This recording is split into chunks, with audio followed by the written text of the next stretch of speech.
I will never get tired of being able to turn on the camera with a remote. So fun. As exciting as it is to have a camera stand, this one is very wobbly. Okay, you see what I mean? Anyway, not the point of this video. Welcome to the first episode of Baking with ROB DAWG. So, today we are in for an adventure. I'm baking for a bake sale, which means that other people are going to be potentially eating what either could be a masterpiece or a disaster. Because, okay, so normally I'm a pretty good baker. I don't mean to like brag, but so today I'm a little bit nervous because I'm making peanut butter cookies, which I have made many times before. However, the recipe that I use is online, and apparently the website that I got the recipe from in the first place doesn't exist anymore. Like it's just not there. Like you can look it up and it's like kind of there, but then it says like it doesn't exist anymore.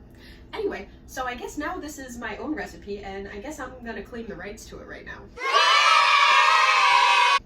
So I'm gonna try to do it from my memory and just kind of like guesstimate, see if the dough looks correct, and hopefully it all turns out okay. So I'm gonna preheat the oven to 350 because that seems correct. Let's see. Okay, so oven is preheating. Now we are going to use, this recipe uses oat flours. Are these gluten-free? May contain traces of wheat, so I'm guessing no. So I guess they're not going to be gluten-free, but potentially they could be if you use gluten-free oats. I'm going to make some oat flour.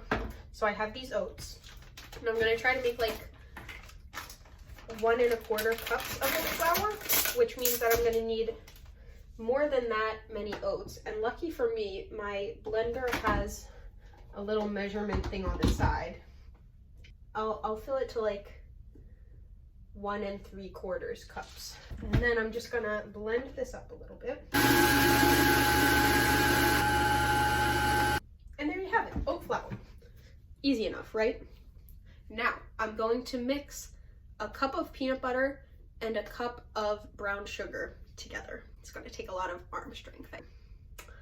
So I'm gonna do it by hand, I guess. I don't have a hand mixer either, so I'm just gonna really like take my arm. Yeah. All right, so we've got a big bowl, cup. Brown sugar is like one of my favorite things to use because it's so fun when you put it in a measuring cup and then it just like stays in that shape. You know what I mean? Like, ready? Oh, well, it kind of fell apart, but for a second. Now for a cup of peanut butter. If this is too much peanut butter, I'm kind of screwed because you can't take it away, and I don't have an actual recipe, so I'm not sure if this is correct. But we're gonna try it. All right, a whole cup of peanut butter going in. We are going to mix this baby up. So I'm gonna use this, which is, fun fact, I learned this in middle school cooking class. This is actually called a spatula, and the other thing that you probably think is called a spatula, possibly because in SpongeBob they called it a spatula, is actually called a flipper. I don't know if that's actually true or not, but that's what they taught me in cooking class in middle school. So Mrs. Heckman, if you're wrong. I have a 1.5 cups of oat flour here, which I think is more than I'm gonna need. So I'm gonna put not quite all of it in, and then I'm just gonna add everything at once, you know? So I'm gonna put this oat flour, about 1.25 cups. Actually, I'll start out with like a cup. And then I'm gonna put some baking powder. I can't remember if the recipe calls for baking soda or baking powder, so we're gonna try baking powder and see how it goes. I'm gonna go with 2 teaspoons, maybe? I really don't know. Is it bad if you add too much baking powder? I'll do 1.5. Let's try that. Just like half. Okay. I have some vanilla.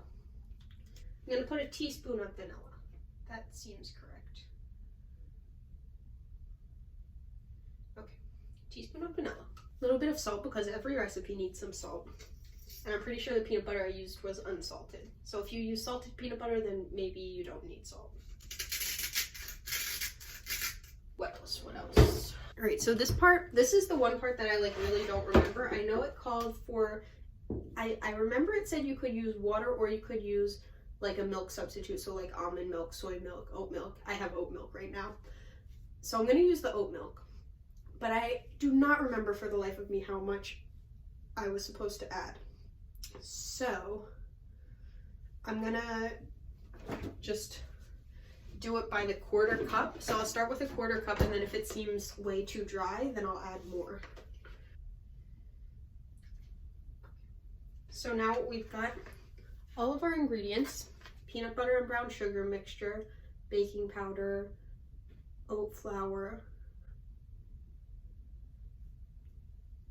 vanilla, salt, milk. I think that might be it. It's a really simple recipe, so that's why I'm not super afraid to wing it, but I'm also still kind of afraid just because it's not really what baking is about, you know? Baking is supposed to be pretty exact and like very specific, and I'm being very not specific because I'm not even following a recipe per se. I feel like it should be a little bit wetter than this. All right, I'm gonna add a little bit more oat milk. Oh, now it seems too wet. Okay, now I'm gonna add a little more oat. Okay. All right, so here you have it. This is our cookie dough. I'm gonna taste it to see if it seems correct.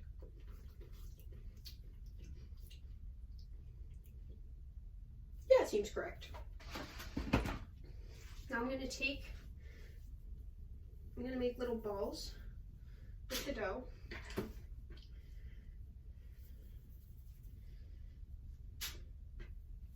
I'm gonna spread them like 1.5 inches apart. And now the fun part. So we're gonna take these little balls and you're gonna make a little cross it with a fork that way and then that way. So it makes a fun little pattern that you'll see once they're cooked. Here are the cookies. Can you see that? Can you see that little pattern we made? We're gonna put them in the oven for 8 minutes. Hey Google, start a timer for 8 minutes. Okay, 8 minutes. And we're starting now. Okay, I'll see you in 8 minutes. So the timer just went off. We're gonna check, see how it looks. Oh, I think it's looking pretty good.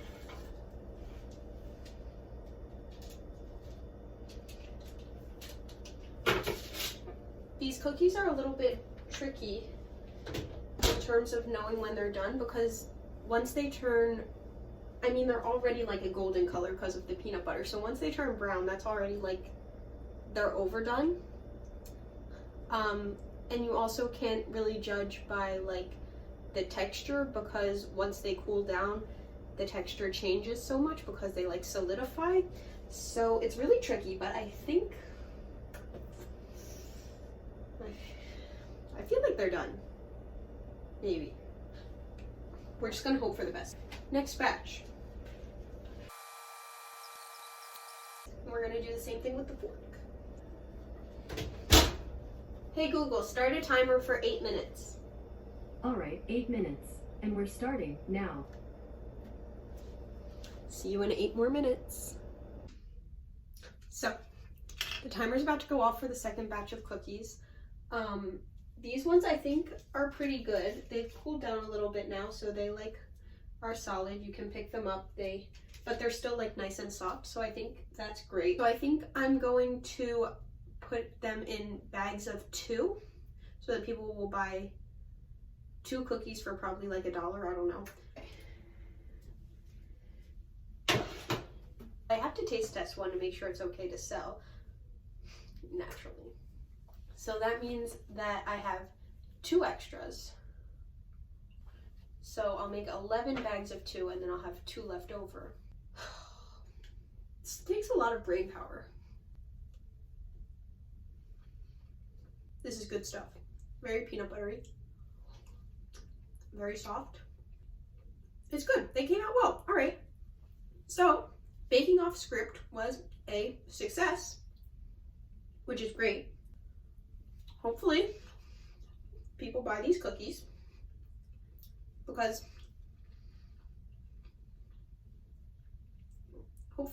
these cookies because I put my love into them. They were made with love. I poured my heart and soul into these cookies.